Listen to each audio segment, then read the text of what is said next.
Welcome to the debate.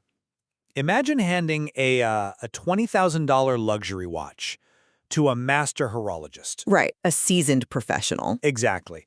They pop open the case back, they pull out their jeweler's loop, and for a terrifying 30 seconds, they genuinely cannot tell if it's real. Which is just wild to think about. It really is. Today we aren't talking about cheap knockoffs sold on street corners to, unsuspecting tourists. We are looking at a shadow industry whose engineering tolerances are actually rivaling the Swiss Alps. Yeah, when we talk about mechanical timepieces, there's usually this expectation of pristine categorization, right? It's either a genuine masterpiece or it's a hollow fake. Right. But the reality of today's replica market is a rigid, incredibly complex hierarchy. Specifically, we are looking at three distinct tiers today: the automatic, the Swiss, and the 1.1 clone. And what makes this hierarchy so fascinating is that it's essentially a spectrum of intention. You have factories building watches purely to capture a famous silhouette. And then, at the completely opposite end of the spectrum, you have engineers essentially reverse engineering the mechanical and molecular reality of the original timepiece. Which brings us to the central tension we are exploring today. Does the true value of a replica watch lie in achieving absolute mechanical parity and, long-term endurance with the original, meaning the 1.1 clone tier? Or does the fundamental utilitarian purpose of a replica make the more accessible, aesthetically focused lower tiers, the automatic and the Swiss, the more rational choice? It is the ultimate divide between over-engineering and practical utility. Exactly. And to frame where we stand, I will be arguing that the 1.1 clone's rigorous engineering makes it the only objectively enduring and justifiable choice for a consumer. And I will be contending that the entry and mid-tier models, the automatic and Swiss, perfectly fulfill the core utilitarian and visual purposes of the replica market.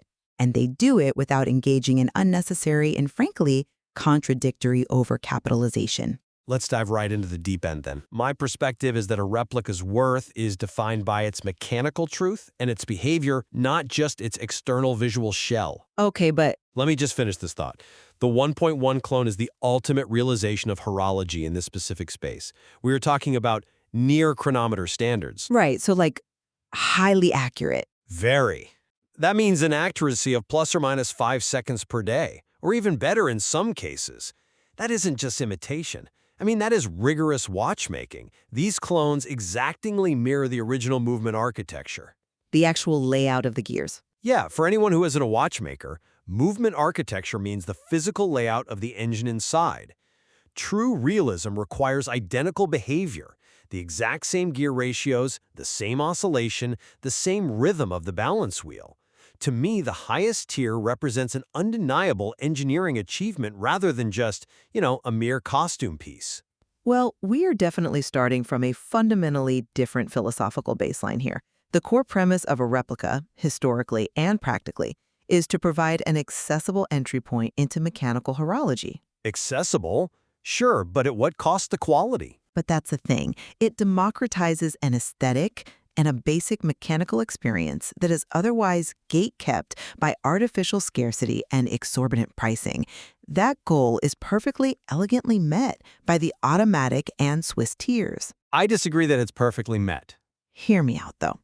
Arguing that a replica must be outfitted with micro-tolerant standards, it fundamentally misunderstands the consumer's primary goal. The vast majority of people just want visual accuracy and basic mechanical enjoyment. But is it real enjoyment if the mechanics are hollow? I think it is. The automatic tier gives you durable 316L stainless steel and a dependable self-winding mechanism, meaning the simple motion of your wrist spins a rotor that winds the watch for you. To me, that offers the most intellectually honest value proposition. Intellectually honest? Yeah. It knows what it is, and it serves that function brilliantly without pretending to be a piece of fine Swiss heritage. I see why you think the entry tier is practical, but let me give you a different perspective, looking squarely at the functional reality of these devices. Let's take the Rolex Daytona as an example, specifically how it's handled in the automatic tier.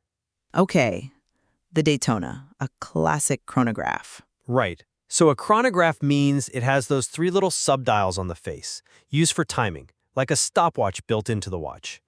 On an automatic tier replica, those subdials are purely decorative. Well, in the absolute lowest tiers, yes. They are literally glued into place. They do not perform any real timing, because the movement underneath doesn't have the complex secondary layer of gears required to run a stopwatch. Which most people don't use anyway. But if the instrument on your wrist is designed to be a functional tool and its primary functions are just cosmetic, isn't the watch reduced to a mere prop? It ceases to be a timepiece and becomes a steel bracelet that just happens to tick. I come at it from a different way, mostly because we have to be brutally honest about how people actually wear modern luxury watches today. Let's ask the real question here.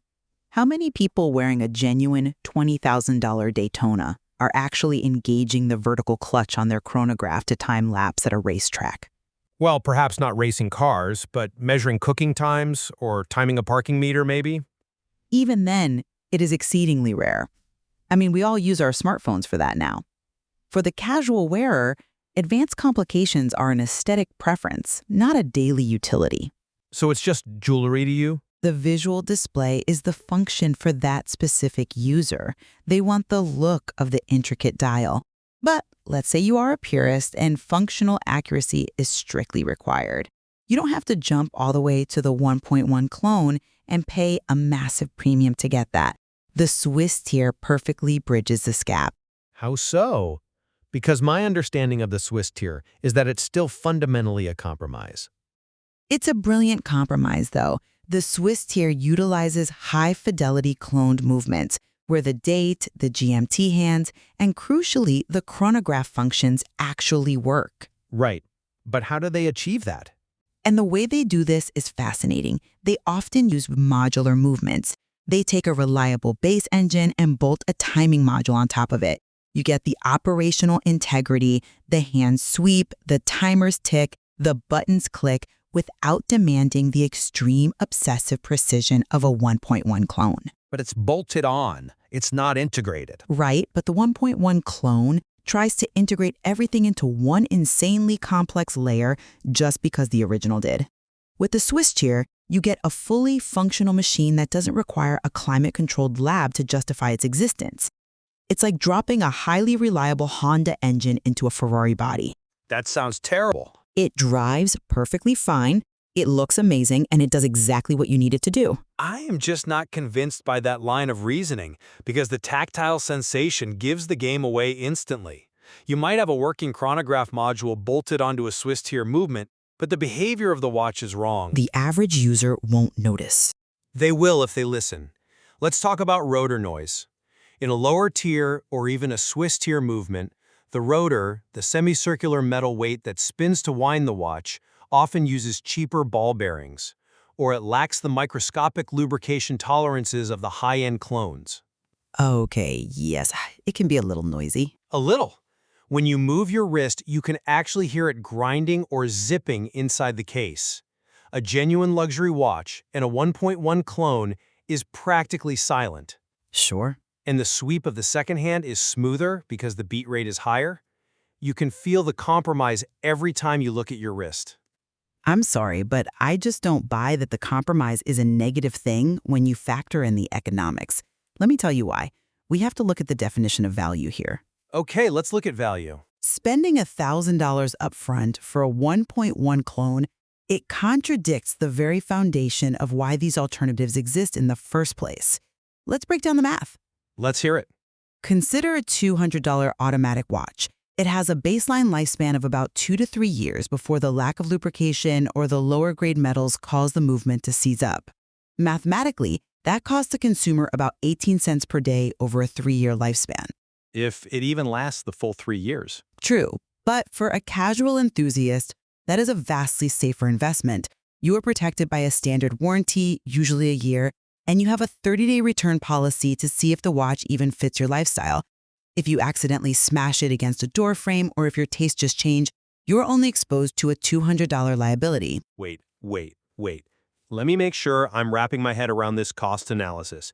You are arguing that anticipating the total mechanical failure of a watch and essentially throwing it in the garbage every 36 months to buy a new one is actually a better proposition for the consumer than buying something built to last? Yes, because it mitigates risk, the entry price is low enough that the inevitable failure is just part of the subscription cost to the hobby, so to speak. That's an interesting point, though I would frame it very differently. I look at that exact same economic equation and arrive at the complete opposite conclusion. Naturally. The long-term return on investment unequivocally favors the highest tier. Yes, the 1.1 clone is a larger upfront expense. It's around $1,000. But it is an investment in measurable longevity. A 1.1 clone delivers up to 8 times higher accuracy and a 4 times longer lifespan compared to a base automatic model. But you are still sinking $1,000 into an imitation. Because you are purchasing a fundamentally different machine. A $1,000 1.1 clone with a 10-year lifespan breaks down to 27 cents per day. Okay. The difference between your disposable automatic and my 1.1 clone is exactly 9 cents a day. But look at what those 9 pennies buy you. You aren't just getting longevity. You are getting a 5-year warranty that covers full mechanical recalibration. Which you'll likely need given the complexity. But it's covered. When you buy an automatic and it fails, you throw it away. You are effectively renting an experience. When you purchase the 1.1 clone, you are actually owning a timepiece. It has standardized parts that a willing watchmaker can service, regulate, and maintain over decades. Owning a timepiece that still inherently relies on the intellectual property of another brand. I mean, I think your renting metaphor actually makes my point perfectly. How so? If you are engaging with this market, you are renting the aesthetic experience of the luxury brand. Why forge a Ferrari V8 engine from scratch in your garage when the visual experience is completely identical to the casual observer on the street? Because it isn't identical to the wearer, and the consumer market is actually beginning to understand this. Let's look at the engineering excess you mentioned earlier. The 1.1 clone undergoes what is known as Witchkey X1 testing. Right, which is a highly specialized acoustic diagnostic tool, correct? Exactly. It's a microphone and computer system that listens to the heartbeat of the watch. In the 1.1 tier, they run this test in 6 distinct positions. They test the watch dial up, dial down, crown up, crown down, crown left, and crown right. All of that just for a replica? And they do this inside a lab held perfectly at 23 degrees Celsius and 45% humidity. Which sounds impressive, but why go to all that trouble? Because of gravity. Gravity, right. Yeah, for those who aren't deep into horology, the escapement is the mechanism inside the watch that regulates time. It releases energy in precise equal ticks. The heartbeat. Exactly. The core of this is a tiny wheel attached to a microscopic coiled hairspring. As your wrist moves throughout the day, gravity pulls on that tiny spring differently depending on its orientation. Make sense? In an automatic replica, they just accept that the watch will run faster or slower depending on how you hold your arm. But in the 1.1 clone, the watchmakers literally use tweezers under a microscope to turn microscopic screws on the rim of the balance wheel. Wait, really? Yes, they are adjusting the weight distribution, much like a figure skater pulling their arms in to spin faster. And that achieves what exactly? What we call amplitude stability. By counteracting gravity's drag perfectly in all 6 positions, they achieve an efficiency that yields a 70-plus hour power reserve. 70 hours. Right. The mainspring, the coiled ribbon of metal that powers the whole thing, it unwinds so efficiently that you can take the watch off on Friday evening after work, leave it on your nightstand, and it will still be keeping perfect time when you put it on Monday morning. That isn't just marketing fluff. That is the underlying physics of horology. Okay, that is a compelling argument, but have you considered the actual consumer behavior surrounding all this microscopic tweaking? Yes, the engineering is phenomenal, I'll give you that. But if you look at the 2025 consumer data, while 30% of buyers are bypassing the lower tiers to purchase 1.1 clones directly, Which is a huge shift. it is, but that still means a massive 70% of the market deliberately chooses the lower tiers. 32% choose the automatic, and 38% choose the Swiss. The Swiss tier represents the plurality of all buyers. Because it's cheaper. No, because it is the ultimate balanced daily choice. Balanced, but as we discussed, still a compromise in tolerances. A highly rational compromise. The Swiss tier achieves a 4.5 out of 5 in overall consumer satisfaction. That is an incredibly high metric for a product that costs hundreds of dollars less than the 1.1 clone. Satisfaction scores are subjective, though. But the materials aren't. Let's look at the materials. In the Swiss tier, you are getting alloys that are as close to the density and luminosity of 904L premium steel as possible. You are getting the sapphire crystal upgrade for superior scratch resistance. True, sapphire is standard there. And you are getting a 48-hour power reserve, which is more than enough for everyday rotation if you wear the watch regularly. Plus a structural longevity of 4 to 6 years. You get all of this without the obsessive, diminishing returns of climate-controlled microcalibration. I definitely wouldn't call a jump from 48 hours of power reserve to 70-plus hours a diminishing return. That is a massive leap in functional utility. And honestly, the material difference you glossed over is actually quite stark. Is it, though? Yes. The Swiss Clear tier uses 316L steel, or an alloy just close to 904L. The 1.1 clone features actual, real 904L premium steel. But can the human wrist truly differentiate between 316L and 904L without a metallurgical assay? I mean, 316L is the staple of mid-range, genuine watchmaking. Brands like Omega and Tudor use it. It is incredibly strong, highly durable, and perfectly suited for daily wear. Yes, the wrist absolutely can tell the difference. And more importantly, the manufacturing process tells the story. What do you mean? 94L steel has significantly higher amounts of nickel, chromium, and copper. Originally, it was used in aerospace and chemical industries because it is virtually immune to acid corrosion. Right. But here's the catch. Because it is so tough, it is notoriously difficult to machine. It literally melts standard factory drill bits. Oh, wow. Yeah. When luxury brands switched to 904L, they had to spend millions retooling their entire manufacturing lines with specialized presses and cutting tools. So when a 1.1 clone factory uses real 904L, they aren't just buying better metal. They have undertaken an insane industrial feat to replicate the exact manufacturing infrastructure.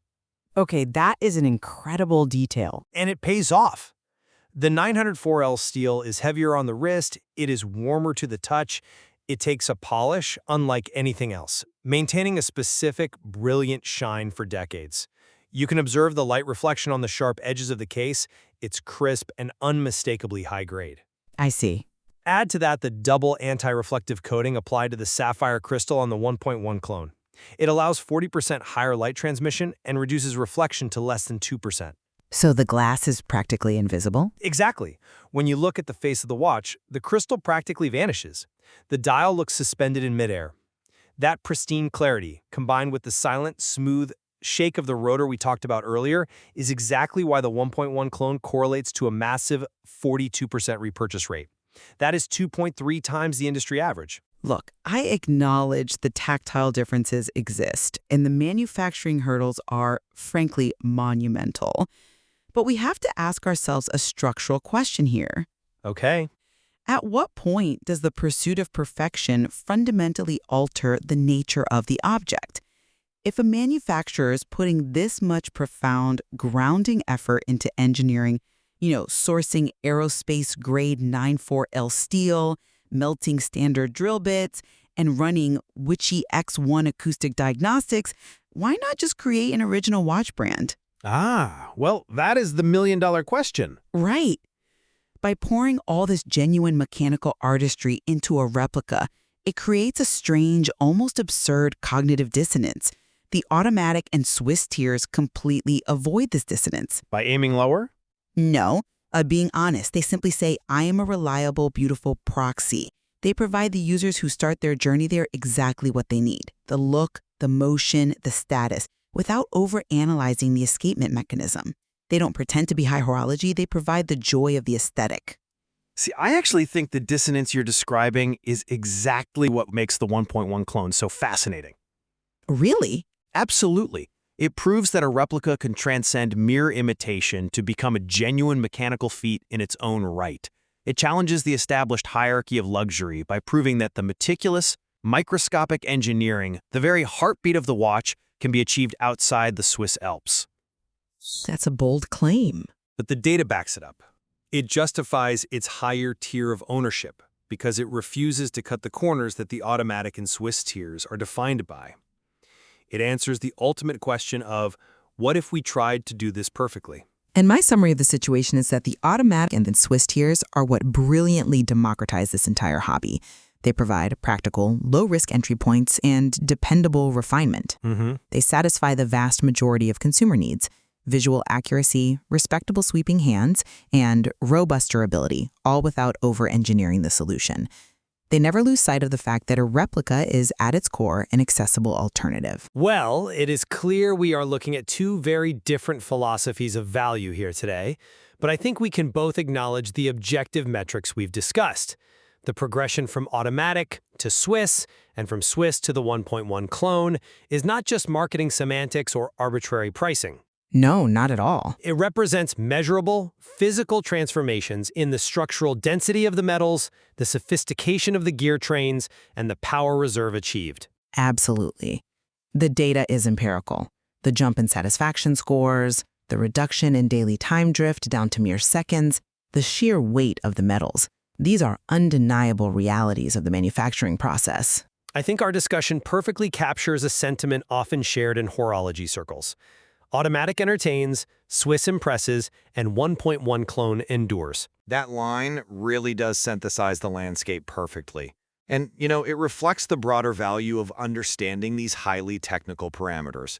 Whether you are looking at an automatic replica, a 1.1 clone, or a genuinely authorized luxury timepiece straight from a boutique, understanding these mechanisms makes you a vastly more educated consumer. Without a doubt. Knowing how rotor noise indicates loose movement tolerances or how escapement regulation dictates long-term stability, it completely changes how you evaluate a watch. Knowledge is the best calibration tool you can have, really. I highly recommend anyone navigating this space review the standard pre-purchase checklists from the material. Looking closely at movement grades, confirming the steel types, and ensuring warranty alignments will quickly help you determine which tier actually fits your personal definition of value. It always comes back to looking under the surface, beneath the dial. The expectations of pristine categorization might be broken, but what we find in the murky waters of replica tiers is actually a deeply structured world of mechanical choices. The pulse of the watch tells the true story. Thank you for joining us today.